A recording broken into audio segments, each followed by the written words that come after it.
সুপ্রিয় শিক্ষক শিক্ষিকা বৃন্দ, এমএস এক্সেল টিউটোরিয়ালে আপনাদের সবাইকে স্বাগতম। তো আজকের টিউটোরিয়ালে আপনাদেরকে একটি টেবিল কিভাবে তৈরি করতে হয় সেটি আমি দেখাবো। এটি হচ্ছে আসলে আমাদের একটি রেজাল্ট শিট। তো এই রেজাল্ট শিটটি পূর্ণাঙ্গভাবে তৈরি করার মধ্যে আমি চেষ্টা করব আপনাদেরকে এক্সেলের যাবতীয় কাজগুলো যেন শিখিয়ে দিতে পারি। তো শুরু করার আগে আমার যারা এখন পর্যন্ত সাবস্ক্রাইব করেননি তারা আমার চ্যানেলটি সাবস্ক্রাইব করে দেবেন প্লিজ, আর যারা ইতিমধ্যে করে নিয়েছেন তাদেরকে অসংখ্য ধন্যবাদ। প্রথমে একটু দেখে নেই রেজাল্ট শিটটা কি ধরনের হতে পারে। তো আপনাদের সামনে যে এখন শিটটি দেখাচ্ছি এটি হচ্ছে আমার স্কুলের একটি রেজাল্ট শিট। তো আমরা ঠিক এইরকমই একটি রেজাল্ট শিট এখন তৈরি করব। তো প্রথমে কি দেখেছিলাম, এর প্রথমে ছিল হেডিং বা টাইটেল। তো এই টাইটেলটি আমি প্রথমে কিভাবে দিচ্ছি আপনারা দেখে নেন। প্রথমে লিখবো একটা ফলাফল বিবরণী। ফলাফল বিবরণী,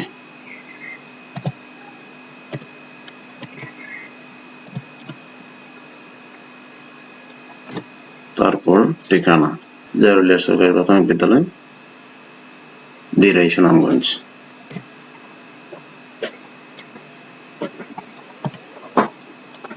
তো আমি প্রথম যেটি তৈরি করব সেটি হচ্ছে প্রথম সাময়িক পরীক্ষা।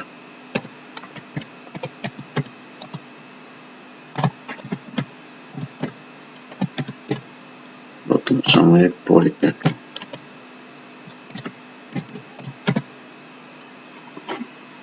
তো আপনারা নিশ্চয়ই দেখতে পাচ্ছেন আমি কিন্তু প্রথম এই সেলটিতে ফলাফল বিবরণী লিখেছি, অন্য কোনো সেলে নেই। কিন্তু নিচের ঠিকানাটাও আমি একটি সেলে লিখেছি, এই দেখেন অন্য কোনো সেলে এটি নেই।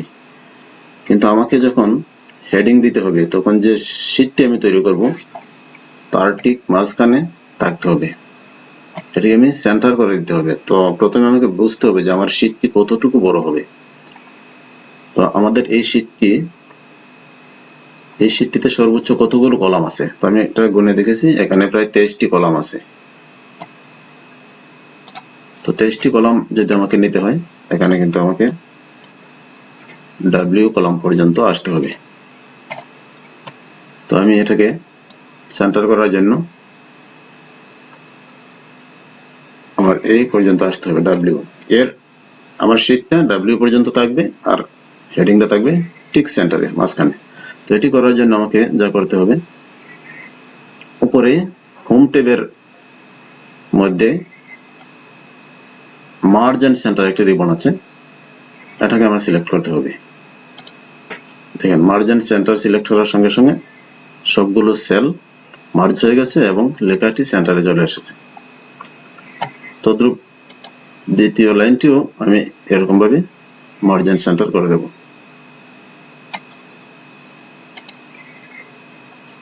এরপর তৃতীয় লাইনটিও একইভাবে করে দেব, মার্জ এন্ড সেন্টার। তো এই লেখাগুলো আর একটু বড় হওয়া দরকার। তো সেই জন্য আমাকে কি করতে হবে, এখানে দেখেন এখানে একটি ফন্ট ফ্যামিলি আছে। এই যে এই ফন্ট ফ্যামিলি থেকে আমাকে প্রথমে ফন্ট সিলেক্ট করে নিতে হবে, এটা আমি কোন ফন্ট দিয়ে লিখব। তো আমরা সাধারণত বাংলা লেখার বেলায় নিকোশ পেন ব্যবহার করি, আর ইংরেজি যখন লিখি তখন নিউ টাইমস রোমান সেটাই ব্যবহার করি, অথবা এরিয়ালও থাকে।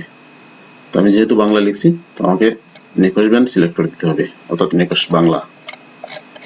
তো এই ফন্ট ফ্যামিলি থেকে আমি এটি বেছে নেব, এই যে নিকোশ পেন, সেটি আমি সিলেক্ট করে দিলাম। এবার লেখাটিকে একটু বড় করতে হবে। এর পাশেই দেখেন 11 লেখা আছে, এর পাশে একটি ড্রপ ডাউন এরো আছে। এই ড্রপ ডাউন এরোতে ক্লিক দিলে আমি ফন্টের বিভিন্ন সাইজ পাবো। তো আমি যে সাইজের ফন্ট করতে চাই সেই সাইজের উপর কার্সরটা নেওয়ার সাথে সাথে ফন্টগুলো লেখাটা বড় হয়ে যাচ্ছে। তো আমি এটিকে আপাতত 24 করে দিলাম, ফলাফল বিবরণী। এর পরের লাইনটি ইচ্ছে করলে দুটো সেল আমি একসাথে বড় করতে পারি সিলেক্ট করে, কিন্তু এর সাইজগুলো আলাদা আলাদা হবে তাই আমি আলাদা করে দিচ্ছি। মাঝের লেখাটিকে আমি ফন্ট সিলেক্ট করে দেবো আগে।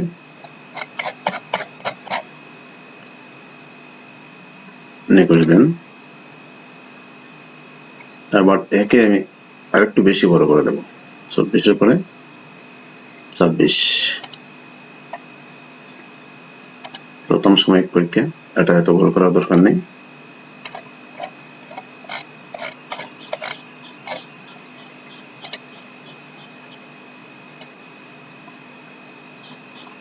নিকোশ ব্যান্ড সিলেক্ট করলাম, এবার এবার সাইজ দেব। এর সাইজটা আমি 20 রেখে দিলাম। এবার এই লেখাগুলোকে যদি একটু বোল্ড করতে হয় তাহলে এখানে বি লেখা আছে, দেখেন এখানে ক্লিক করলে লেখাটা বোল্ড হয়ে যাবে। একটু ঘন হয়ে যাচ্ছে। যদি আমরা ইচ্ছে করে একে ইটালিক করতে চাই তাহলে এই আইতে ক্লিক দিলে ইটালিক হয়ে যাবে। আবার এই লেখাটিকে আমি বোল্ড করে দিলাম, প্রতিটি লেখায় আমি বোল্ড করে দিলাম। আবার আমরা যদি এই লেখাকে আন্ডারলাইন করতে চাই তাহলে এখানে ইউর উপরে ক্লিক দিলে আন্ডারলাইন হয়ে যাবে। এই যে দেখেন এটা আন্ডারলাইন চলে এসেছে। যাই হোক, আন্ডারলাইন করার দরকার নেই, আমি এটাকে উঠিয়ে দিলাম। এবার আমার হেডিং লেখা শেষ হয়ে গেছে। এখন আমাকে যা করতে হবে, টেবিলের কলামগুলোকে সাজাতে হবে। প্রথমে লিখব রোল নং, তারপর প্রাথমিক,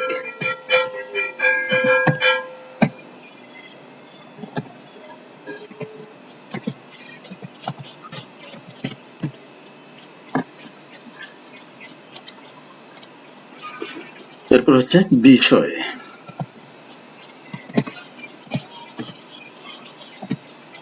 বিষয়ের জন্য আমাকে 9টি কলাম সিলেক্ট করতে হবে, কারণ 8টি বিষয় এবং একটি হচ্ছে মোট।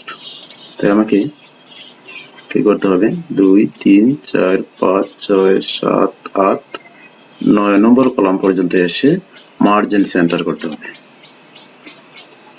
এরপরে আছে বিষয়ের পর হচ্ছে গ্রেড পয়েন্ট। গ্রেড পয়েন্টের জন্য আমাকে 8টি কলাম নিতে হবে, গুনে গুনে নেব, 2 3 4 5 6 7 8। 8টি কলাম নিয়ে আমি মার্জিন সেন্টার করে দেব। এরপর থাকবে গড় গ্রেড পয়েন্ট।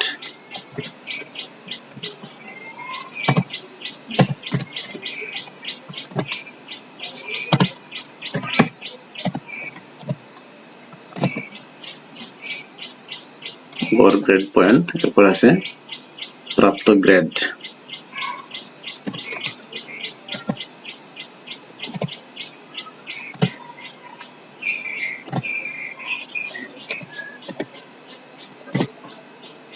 প্রাপ্ত গ্রেড, এরপরে থাকতেছে কি শতকরা, হচ্ছে মন্তব্য।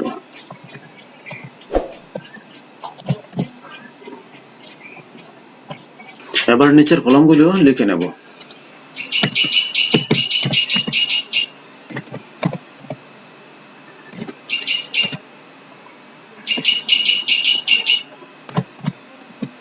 পরীক্ষার্থীর নাম, তারপর বাংলা,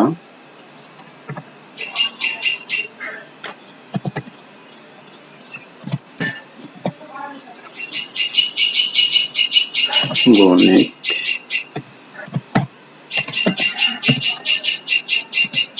ইংরেজি, বাউলি,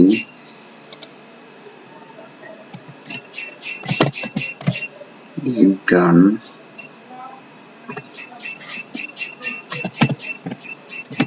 ধর্ম, চারু, কারু, সঙ্গীত।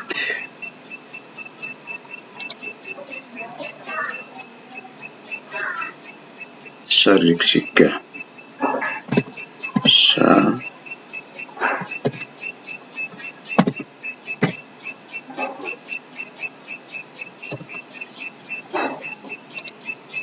মোট।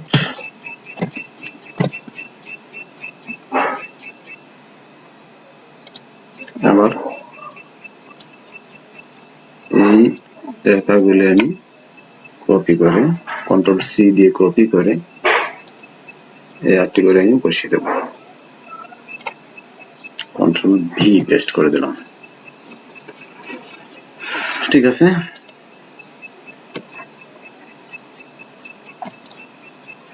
এখন আমি সবগুলো কলামকে বর্ডার করে নেব। বর্ডার করা আমি পূর্ববর্তী ক্লাসে আপনাদেরকে দেখিয়ে দিয়েছি, তারপর আবার করে নিচ্ছি। অল বর্ডার, সবগুলোকে আমি বর্ডার করে নিলাম। এবার এগুলোকে আমি অ্যালাইন করে নেব, সবগুলোকে আমি অ্যালাইন করে নেব। এই যে অ্যালাইন, এই রিবনগুলো হচ্ছে অ্যালাইন, এটা হচ্ছে মিডল, এটা মিডল, এটা হচ্ছে উপর নিচ সেন্টার। তো আমি এখানে দিলে হরিজন্টাল হয়েছে, ভার্টিক্যালি হতে হলে আমাকে উপরে সিলেক্ট করতে হবে। এবার এই ঘরগুলিকে আমি কি করব, এখানে কিন্তু দুটি ঘর, তো এই দুটি ঘরকে আমি মার্জ করে নেব, মার্জিন সেন্টার। এরপর এই ঘরের বাইরে চলে গেছে আমার অনেক লেখা, তো আমি এগুলিকে ভিতরে আনার জন্য ওয়ার্ক টেক্সট করে দেব। গ্রেড পয়েন্ট এগুলো কিন্তু দুই কলামে আছে, ওয়ার্ক টেক্সট করে দেব। আগে মার্জ করতে হবে, মার্জিন সেন্টার, তারপর ওয়ার্ক টেক্সট। অবশ্য ওয়ার্ক টেক্সট করার কোনো প্রয়োজন এগুলোর মধ্যে নেই, তারপর মার্জিন সেন্টার করে রাখলাম।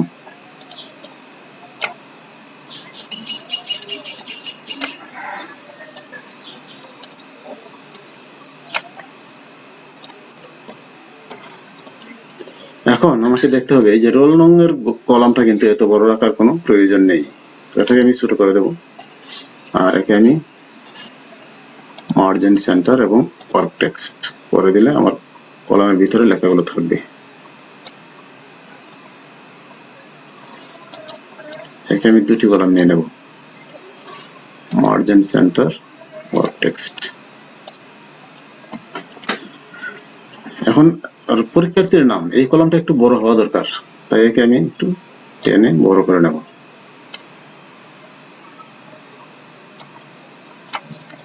তো এভাবে কত বড় করতে হবে সেটা আমরা দেখে নেব, প্রয়োজন মতো ছোট বড় করতে পারবো, লেখাগুলোকে আরো বড় করতে পারবো। তো আগে দেখে নেই, আমি একটি প্রিভিউ দেখে নেই এই পেজটাকে আমার কেমন দেখাবে, প্রিন্ট করলে কেমন দেখাবে, প্রিন্ট করলে কেমন দেখাবে। যদি প্রিন্ট করার প্রয়োজন না হয় তাহলে বড় ছোট যাই হোক সমস্যা নেই। তো আমি চেষ্টা করবো যাতে প্রয়োজনে আমরা এই পেজটিকে প্রিন্ট করে নিতে পারি, আর প্রিন্ট করলেও যাতে লেখাগুলো আমার প্রিন্টে সবগুলো লেখা চলে আসে। তো প্রিভিউ দেখতে হলে আমাদেরকে কি করতে হবে, ফাইলে ক্লিক করতে হবে। এই যে ফাইলে ক্লিক করার পর আমাকে আসতে হবে প্রিন্টে, এই যে প্রিন্ট। এখন দেখা যাচ্ছে আমার প্রথমে পেজ সেটআপটি হয় নাই, তো আমাকে কি করতে হবে, এটা কিন্তু ল্যান্ডস্কেপ করা উচিত ছিল, তো যেহেতু আগে করে নেই এখন করে নেব, সমস্যা নেই।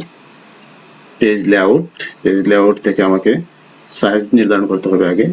যে সাইজ আমি A4 সাইজ দিতে পারি, আবার লিগ্যাল সাইজে দিতে পারি। তো এটা যেহেতু একটু বেশি লেখা, আমি একে লিগ্যাল সাইজ করে দেব।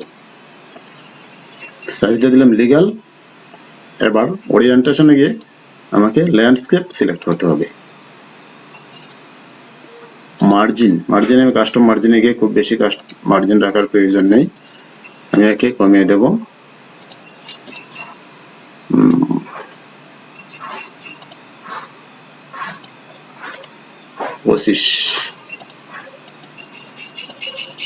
25 রেখে দিলাম। Top bottom, top 50, half inch 150, ওকে।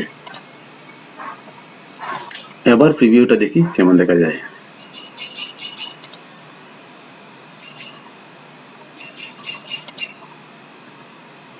এবার দেখা যাচ্ছে আমার অনেকগুলি কিন্তু প্রিন্টে আসে নাই, ধর্ম পর্যন্ত এসেছে।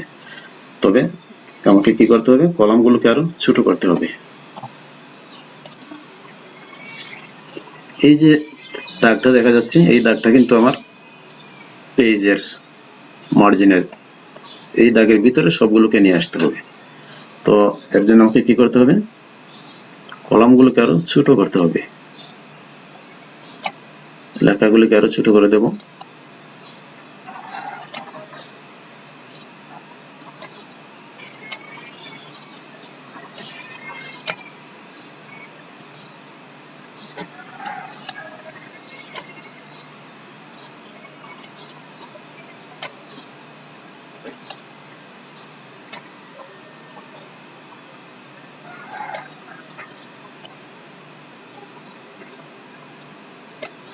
এভাবে টেনে টেনে ছোট করে দেব।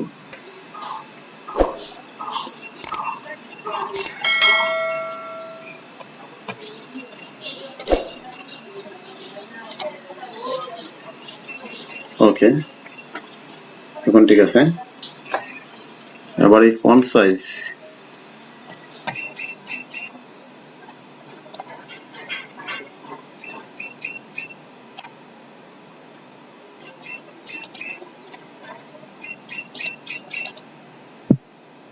আজ এ পর্যন্তই।